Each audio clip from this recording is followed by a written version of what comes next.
Hey, if you're brand new to Blender, this is the basics on how you can move, rotate, and scale. Select an object just by clicking on it, and if you want to, you can go over here to the left and click on these little buttons, and what that will do is give you these little widgets where you can grab these arrows and move things around in 3D space. That's a nice way to do it. There's a similar thing for rotate. If we switch to rotate mode, we can rotate this on all three axes like this. Same thing for scale. You can scale this on multiple axes by clicking and dragging these little cubes. You can also click and drag inside of this circle to just scale this uniformly up and down, or on just two axes by clicking on this little square that's kind of floating there. So this would be every axis except for X. You can also use a little kind of hybrid handle by clicking right here, and that'll give us the transform controls. So depending on whether you mouse over the little arrows to move, or the little cubes to scale, or click and drag on these circles to rotate, that'll let you do all three of those things. But here's the real deal. If you want to be good at Blender, I would really recommend using keyboard shortcuts. So I'm just going to switch back to this top tool like this,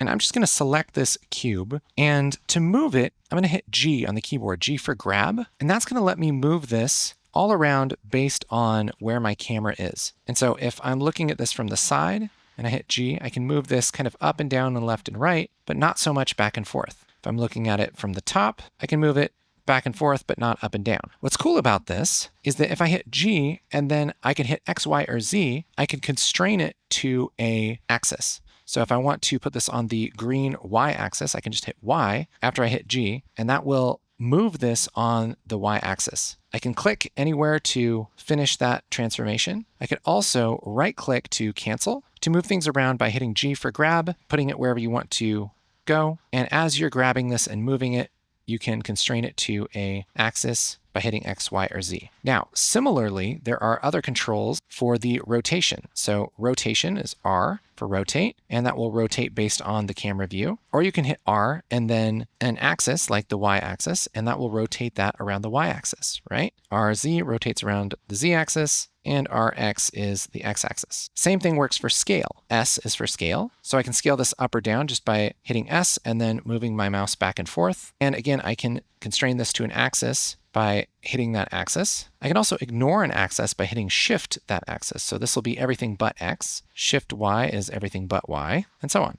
And that works with position, rotation, and scale as well. So I could grab this and then hit Shift Z, and now I'm only going to move this back and forth on the X and Y axis and not up and down for Z. So this kind of thing is really, really helpful. And so if you're brand new to Blender, this is one of the very first things that you should learn is how to move, rotate, and scale things. But don't use these little things because it's a lot of moving your mouse around, and I promise you, it's a lot faster to be able to grab this and move it on Z, scale it down, rotate it on Z, scale it up, move it up, all of these kind of things. Let's squish this down, make it flat. All of that is a lot faster with the keyboard shortcuts. If you want to learn more about the most important keyboard shortcuts, I have a study guide right here, and you can check that out. Thanks for watching.